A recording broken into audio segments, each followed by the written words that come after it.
심우정 검찰총장이 왜 이런 결정을 내렸을까? 윤석열 대통령과 가까운 걸로 또 알려져 있잖아요. 그러다 보니까 이게 검찰 입장에서는 기소청으로 스스로를 전락시켰다 이런 맹비판이 나오는 걸 감수하고서도 조사 필요성을 좀 접어두고 기소를 결정한 배경이 좀 궁금해지는데 왜 그랬을까요? 한마디로 말씀드려가지고 공수처가 끼는 바람에 네. 지금 이 절차가 완전히 엉망진창이 되고 다 엉클어졌거든요. 예. 공처법을 저렇게 만들려면 형사소송법도 거기에 맞춰가지고 같이 맞춰져 개정을 해야 되는데 그거는 놔두고 공처법만 저렇게 하다 보니까 이게 서로 톱니바퀴가 안 맞아 돌아가는 겁니다. 네. 그렇지만은 저는 비상계엄은 잘못됐고 이건 내란죄에 해당된다라고 저는 생각을 하는 사람입니다. 아마 심우정 총장도 이게 내란죄에 해당된다라고 생각을 했으니까 그렇게 했을 건데 다만 이게 독수독과의 이론으로 인해 가지고 독수독과란 거는 동나무에서 난 과실은 독과이기 때문에 잘못된 절차로 수집한 증거, 잘못된 절차로 수사한 기소 뭐 이런 거는 전부 다 인정을 못 받아요. 인정 못 받는다. 네. 독수독과 이론으로 예. 엄격하게 적용을 할 것 같으면은 지금 여당에서 얘기를 하듯이 사건을 다시 경찰로 돌려보내고 석방하고 경찰이 다시 수사를 해가지고 받아가지고 불구속 상태에서 기소를 하는 게 맞죠. 네. 그렇지만은 지금 이 건으로 인해 가지고 대한민국이 완전히 반으로 나눠져 있고 어쨌든 현상은 현직 대통령이 구속이 돼 있는 상황입니다. 네. 그리고 뭐 탄핵을 하면 안 된다 어쩐다 오만 가지 말이 많지만 어쨌든 비상계엄이 잘못됐다는 거는 다 지금 얘기를 하고 있잖아요. 네.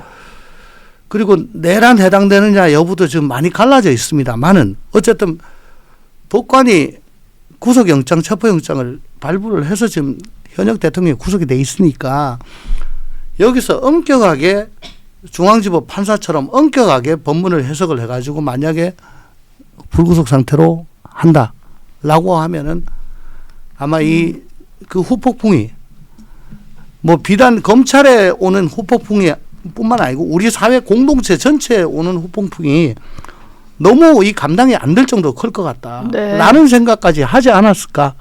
저는 뭐 전화는 해보지 않았습니다. 그러니까 지금 예. 현재 상태는 저도 이거를 지금 정말 심각하게 보는 게 십상 비상계엄 자체에 대한 위법적인 위헌적인 행위에 대한 심판은 이미 헌재가 할 거예요. 네.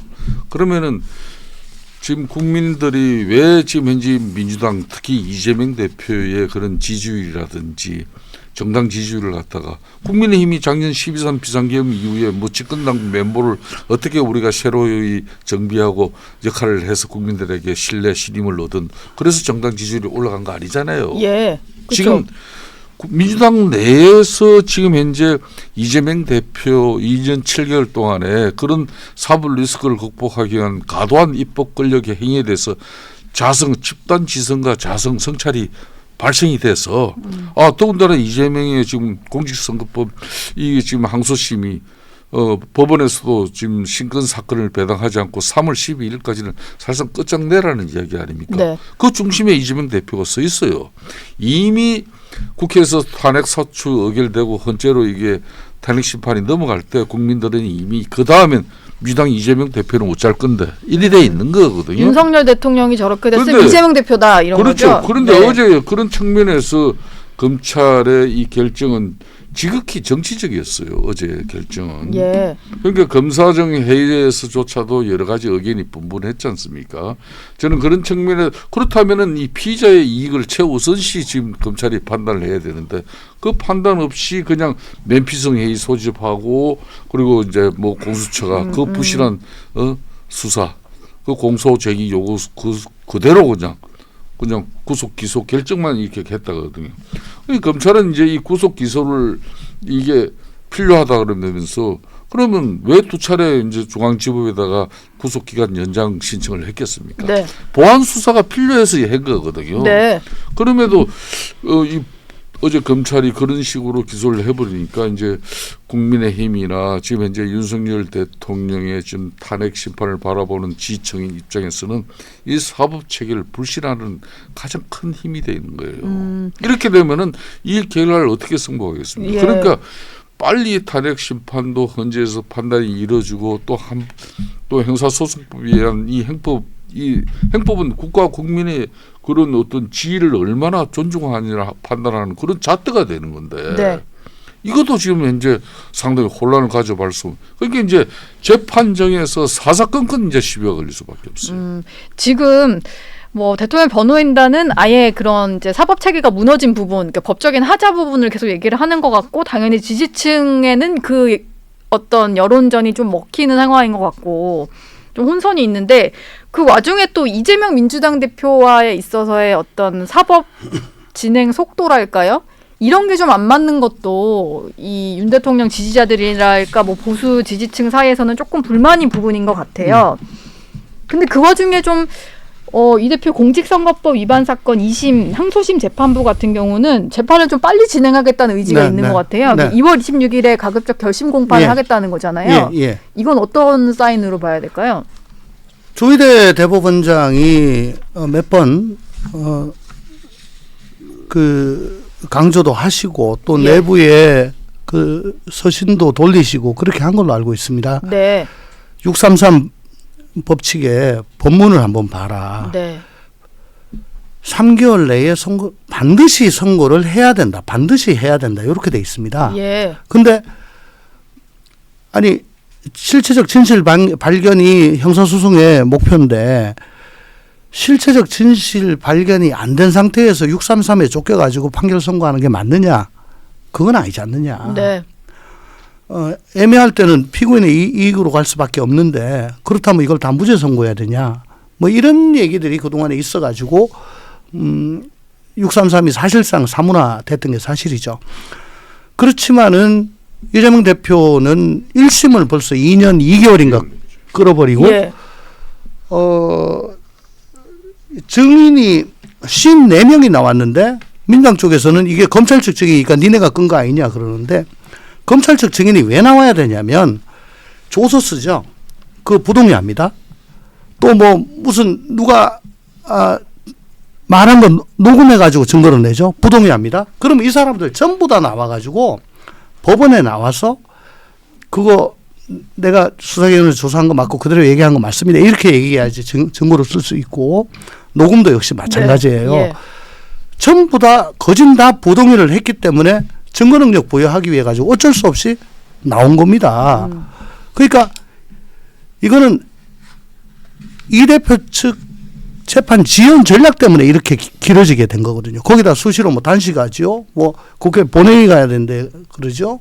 뭐 이러고 저러고 해가지고 일반인들로서는 한 2번 재판 안 나가면 이제 법정 구속이 되거든요. 예. 그럼 무서워가지고 그렇게 못해요. 네. 근데 뭐 2년 2개월을 끌었단 말입니다. 그 전까지는 윤석열 대 이재명의 대립구도로 쭉 가니까 그 뭐 두 빌런들로 했는데 갑자기 이제 윤석열 대통령이 어쨌든 지금 뭐 현역이긴 하지만 글쎄 이제 정치적으로는 거의 소멸한 거 아니냐 네. 이렇게 지금 국민들이 보시는 것 같아요. 예. 그러면 이제 하나 딱 남은 사람이 그 시선이 집중이 된 겁니다. 윤석열은 구속됐다. 근데 이재명은 윤석열은 헌재가 지금 일주일에 2번씩 하면서 막 가는데 이재명 재판은 이제 이걸 생각을 하기 시작한 거예요. 그래서 간단히 말씀드리면은 또 그렇게 하려고 항소심에서도 증인 13명을 신청을 했는데 네. 법원에서 필요 없다. 검찰 하나, 피고인 하나, 한 명씩만 해라. 증인을. 무슨 언어학자도 부른다 뭐 아유 이러던데. 그런 거는 예. 국민이 어떻게 듣느냐가 중요하지. 그건 중요하지 않다. 네. 기각. 그리고 대통령 기록관 등 그 10곳에 대해서 문서성부 촉탁을 신청했습니다. 그러면 그거 보내고 다시 받고 분석하고 그게 뭐 어떤 의미냐 다시 증인하고 엄청나게 오래 걸리거든요. 그거 중에 꼭 필요한 거 2개만 인용을 하고 이런 식으로 굉장히 지금 재판을 빨리 돌리려고 하는 의혹을 보이고 있고 네. 그러니까 이제 위헌법률심판 제청 신청을 하겠다라고 하는데 이거는 이미 2019년도에 이 대표가 도지사일 때 그때 항소심에서 당선 무효형이 나오고 대법원에 갔을 때 그때 한번 해가지고 기각이 된 적이 있어요. 그리고 이 건으로는 위헌심판 제청이 많이 됐고 헌법소원도 많이 됐습니다. 그때마다 헌법재판소는 합헌이다라고 했기 때문에 네. 이걸 받아들일 일은 만무한데 이거 만약에 신청을 하게 되면은 제가 보기에는 이 대표가 굉장히 실수를 하는 거다. 여론에서 좀 여론에 많이 비판을 하겠죠. 많은 역풍을 받게 되죠. 예. 재판부는 안 받을 거고 욕은 욕대로 먹고. 이미 이게 신청한 걸로 알려졌는데 신청은 아니다라고 정정을 하면서 검토만 한 거다라고 했는데 이게 재판부 입장에서는 의견서에 첨부를 했기 때문에 사실상의 어떤 제청한 것과 같은 효과다 뭐 이런 또 얘기를 하더라고요. 맞죠. 그러니까 네. 이미 지금 이재명 대표 측 변호인들과 또 정치적 입장을 다 고려한 지금 현재 대응 방식에서 예. 이미 이제 법원에서 3월 중에는 이제 항소심 결과가 나올 것을 기정사실로 민주당 지도체제에서도 그걸 가져가고 있습니다. 그렇다면은 조기 대선 지금 현재 심판 결과가 나오더라도 이재명 대표가 항소심에서 1심과 별반 차이가 나지 않는 그런 선고가 이루어진다면은 윤석열 대통령의 이 지금 현재 심판 결과도 엄청난 사법체계의 혼란에서 비롯한 성폭 불복 문제가 그때도 나중에 크게 논란이 될 건데 문제가 될 건데 예.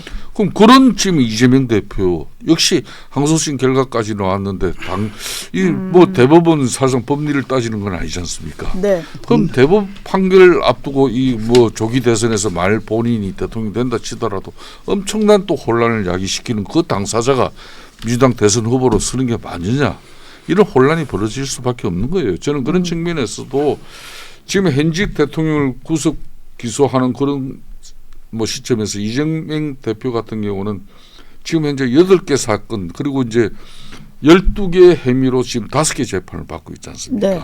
그런 측면에서 이재명 대표는 지금 계속 지금 불구속 상태로 지금 재판을 받고 있거든요. 네. 민주당 그러니까 170석의 입법 권력 대표라는 그 직위 하나 때문에 그렇다면은 지금 이 현직 대통령도 지금 현재 뭐 심산 비상계엄의 통치권 행위라고 지금 대통령은 했지만은 그런 내란죄 또 의혹으로 지금 행법상 형사소송법 절차를 지금 따르고 있는데 이재명 대표만 지금 해서 계속해서 재판 지연 전략으로 그렇게 하고 대통령 되면은 대한민국이 어떤 체계가 되는 무법 질서가 되는 거 아니에요?